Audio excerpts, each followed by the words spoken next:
ಇವತ್ತು ದರ್ಖಾಸ್ ಕಮಿಟಿಯ ಸಭೆಯನ್ನ ದರ್ಖಾಸ್ ಕಮಿಟಿಯ ಅಧ್ಯಕ್ಷರಾದಂಥ ಏಕಲ್ ಹೋಬಳಿ ಮತ್ತು ಮಾಸ್ತಿ ಹೋಬಳಿ ಅಧ್ಯಕ್ಷರಾದ ಹನುಮಂತಣ್ಣವರು ಮತ್ತು ಕಸ್ಬಾ ದರ್ಖಾಸ್ ಕಮಿಟಿಯ ಅಧ್ಯಕ್ಷರಾದ ಸತ್ತಳ್ಳಿ ನಾರಾಯಣಸ್ವಾಮಿ ಅವರು ಎಲ್ಲ ಎರಡೂ ದರ್ಖಾಸ್ ಕಮಿಟಿಯ ಸದಸ್ಯರುಗಳು ಒಂದು ಸಭೆಯನ್ನು ತಹಸೀಲ್ದಾರರ ಕಾರ್ಯದರ್ಶಿಗಳ ನೇತೃತ್ವದಲ್ಲಿ ಸಭೆಯನ್ನು ಕರೆದಿದ್ದೀವಿ. ನಾನು ಕೂಡ ಆ ಸಭೆಯಲ್ಲಿ ಭಾಗವಹಿಸಿದ್ದೆ. ನಾನು ಭಾಗವಹಿಸಿದ ಉದ್ದೇಶ ಏನಂತಂದರೆ, ದರ್ಖಾಸ್ ಕಮಿಟಿ ಮುಂದೆ ಸುಮಾರು 7,000 ಸೆಪರೇಟ್ ಅಪ್ಲಿಕೇಶನ್ಸು 53, 57 ಪೆಂಡಿಂಗ್ ಇದೆ. ಆದಷ್ಟು ಫಾಸ್ಟಾಗಿ ಕ್ಲಿಯರ್ ಮಾಡಬೇಕು ಅನ್ನೋ ಉದ್ದೇಶದಿಂದ ನಾನು ಇವತ್ತು ಸಭೆಯಲ್ಲಿ ಭಾಗವಹಿಸಿದ್ದೆ. ಎಲ್ಲ ಆರ್ ಎಗಳು, ವಿ ಎಗಳು, ಡಿ ಟಿಗಳು ಎಲ್ಲರಿಗೂ ಕೂಡ ಒಂದು ವಿಷಯವನ್ನು ಅವ್ರ ಮುಂದೆ ಪ್ರಸ್ತಾವನೆ ಮಾಡಿದ್ದೀನಿ. ಕನಿಷ್ಠ 15 ದಿವಸಕ್ಕೊಂದು ಸಾರಿ ದರ್ಖಾಸ್ ಕಮಿಟಿ ಸಭೆಗಳನ್ನು ಮಾಡಿ ನಮ್ಮಲ್ಲಿ 7,000 ಚಿಕ್ಕ ಅಪ್ಲಿಕೇಶನ್ಸ್ ಏನಿದೆ, ಎಲಿಜಿಬಲ್ ಇರೋಂಥವನ್ನ, ಕ್ಲಿಯರ್ ಇರೋಂಥವನ್ನ, ಲೀಗಲ್ ಆಗಿರೋಂಥವನ್ನ ಕ್ಲಿಯರ್ ಮಾಡಬೇಕು ಅನ್ನೋ ಒಂದು ವಿಷಯವನ್ನು ನಾನು ಸಭೆಯಲ್ಲಿ ಪ್ರಸ್ತಾವನೆ ಮಾಡಿ ಅಧ್ಯಕ್ಷರು ಮತ್ತು ಮೆಂಬರ್ಸ್ ಮತ್ತು ಅಧಿಕಾರಿಗಳಿಗೆ, ವಿಶೇಷವಾಗಿ ತಹಸೀಲ್ದಾರರು ಕೂಡ ಹೊಸದಾಗಿ ಅವರು ತುಂಬ ಆಸಕ್ತಿಯಿಂದ ತಾಲೂಕಲ್ಲಿ ಆಡಳಿತವನ್ನು ನಡೆಸ್ಕೊಂಡು ಹೋಗಬೇಕು ಅನ್ನೋ ಒಂದು ಉದ್ದೇಶ ಇರೋದ್ರಿಂದ ಅವರ ಜವಾಬ್ದಾರಿ ಕೂಡ ತಗೊಂಡಿದ್ದಾರೆ. ಆ ಉದ್ದೇಶದಿಂದ ಒಂದು ಸಭೆಯನ್ನು ಮಾಡಿ ಸಭೆಯನ್ನು ದರ್ಖಾಸ್ ಕಮಿಟಿಗಳ ಅಧ್ಯಕ್ಷತೆಯಲ್ಲಿ ಮುಂದುವರಿಸಿದೆ ಅಂತೇಳಿ ನಾನು ಸೆಷನ್ಗೆ ಹೋಗ್ತಾ ಇದ್ದೀನಿ. ನಾಳೆ ಬಜೆಟ್ ಇದೆ.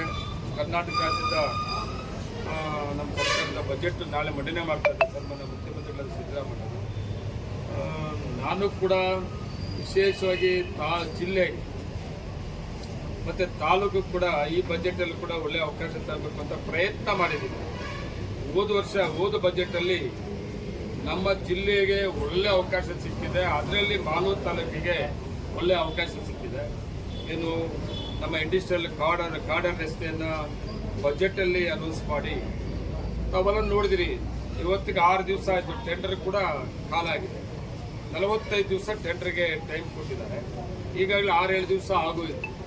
ಇನ್ನೊಂದು ನನ್ನ ಪ್ರಕಾರ 37-38 ದಿವಸದಲ್ಲಿ ಟೆಂಡರ್ ಫೈನಲ್ ಆಗ್ತದೆ. ಏಜೆನ್ಸಿ ಯಾರು ಅಂತೇಳಿ ಫೈನಲ್ ಆಗ್ತದೆ. ಪಾಪ ಎಲ್ಲ ಕೆಲವರಿಗೆಲ್ಲ ಅನುಮಾನ ಇತ್ತು, ಏನೋ ಭಾಷಣದಲ್ಲಿ 2,000-3,000 ಕೋಟಿ ಅಂತಾರೆ, ಎಲ್ಲಿ ಅಂತ. ಇವತ್ತಾದರೂ ಟೆಂಡರ್ ನೋಡಿ, ಟೆಂಡರ್ ಕರೆದಿರೋದು ನೋಡಿ ಇವಾಗಾದರೂ ಕೂಡ ನಿಜ ಅನ್ನೋದು ಅವ್ರಿಗೂ ಕೂಡ ಗೊತ್ತಾಗಲಿ. ಅದ್ರ ಜೊತೆಗೆ ಏನು ನಮ್ಮದು 2 ಪ್ಯಾಕೇಜ್ ಟೋಟಲ್ಲು ಈ ಪ್ರಾಜೆಕ್ಟು ಸುಮಾರು 3,600 ಕೋಟಿಯಲ್ಲಿ ನಮ್ಮದು 2 ಪ್ಯಾಕೇಜ್ ಇದೆ. ವೇಮಗಲ್ಲಿಂದ ಮಾಲೂರು ತೆಮ್ಲಾಡಗಡೆವರೆಗೂ ಒಂದು, ಮತ್ತು ಮಾಲೂರಿಂದ ಹೊಸಕೋಟೆ ಫ್ಲೇವರು ಮತ್ತು ವೈಟ್ ಟಬರ್ ಏನು ಕಾಂಕ್ರೀಟ್ ರೋಡ್ ಈ 2 ಪ್ಯಾಕೇಜು ನಮಗೆ ಸೇರ್ತದೆ. ಒಂದು ಪ್ಯಾಕೇಜು ಅದು ಸಪ್ರೇಟ್ ಇದೆ. ಈ 2 ಪ್ಯಾಕೇಜಿಗೂ ಕೂಡ ಸುಮಾರು 1,800-1,900 ಕೋಟಿ ಬರೀ ಫ್ಲೇಓವರ್ ಮತ್ತು ರಸ್ತೆಗಿದೆ. ಅದನ್ನು ಬಿಟ್ಟು ಆ ಜಮೀನು ಹಕ್ಕುವರಿ ಆಗ್ತದಲ್ಲ, ಅದಕ್ಕೆ ಸಪ್ರೇಟ್. ಆ 2 ಸೇರಿದರೆ ನಮ್ಮ ತಾಲೂಕಿಗೆ ಸಂಬಂಧಪಟ್ಟಂಗೆ, ನಮ್ಮ 2 ಪ್ಯಾಕೇಜ್ಗೆ ಸಂಬಂಧಪಟ್ಟಂಗೆ ಸುಮಾರು 2,100 ಚಿಲ್ಲರೆ ಕೋಟಿ ಇವತ್ತು ನಮ್ಮ ಸರ್ಕಾರ ಟೆಂಡರ್ ಪ್ರೋಸೆಸ್ಸಲ್ಲಿ ಕ್ಲಿಯರ್ ಮಾಡಿದ್ದಾರೆ. ಆದಷ್ಟು ಬೇಗನೆ ಮುಖ್ಯಮಂತ್ರಿಗಳು ಬರ್ತಾರೆ. ಮುಖ್ಯಮಂತ್ರಿಗಳು ಬಂದು ಟೆಂಡರ್ ಫೈನಲ್ ಆದಮೇಲೆ ಬುದ್ಧಿ ಪೂಜೆ ಮಾಡ್ತಾರೆ. ವಿಶೇಷವಾಗಿ ಈ ಸಾರಿ ಈ ಬಜೆಟಲ್ಲೂ ಕೂಡ ನಾನು ಮಾಲೂರು ತಾಲೂಕಿಗೆ ಒಂದು ಅವಕಾಶಗಳನ್ನು ಕೇಳಿದ್ದೀನಿ. ನನಗೆ ನಂಬಿಕೆ ಇದೆ ಆಗಬಹುದು ಅಂತ. ದೇವರು ಒಳ್ಳೇದು ಮಾಡಿ ನಾಳೆ ಈ ಸರ್ಕಾರದಲ್ಲೂ ಕೂಡ ವಿಶೇಷವಾಗಿ ಹಾಸ್ಪಿಟಲನ್ನು ಪ್ರಸ್ತಾಪ. ಮಾಲೂರು ತಾಲೂಕೇನು ಬಾಕಿ ಇಲ್ಲ. ಬಸ್ ಸ್ಟ್ಯಾಂಡ್ ಆಯಿತು 21 ಕೋಟಿಯಲ್ಲಿ.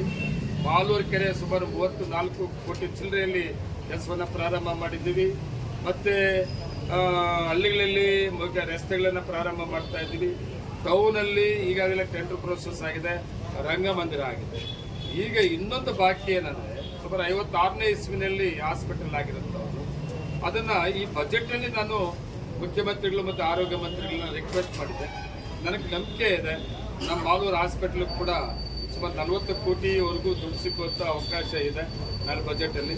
ಅದರಿಂದ ನಾನು ಇವತ್ತು ಸೆಷನಲ್ಲಿ ಭಾಗವಹಿಸೋದಕ್ಕೆ ಹೋಗ್ತಾ ಇದ್ದೀನಿ. ಸಭೆಯನ್ನು ಮುಂದುವರಿಸಿ ತಹಸೀಲ್ದಾರರು ಮತ್ತು ಅಧ್ಯಕ್ಷರು ಅಂತ ಹೇಳಿದ್ದೀನಿ. ವಿಷಯ ಅಷ್ಟೇ ನಾನು ಇವತ್ತು ಇಲ್ಲಿ ಬಂದಿದ್ದು. ನಮಸ್ಕಾರ.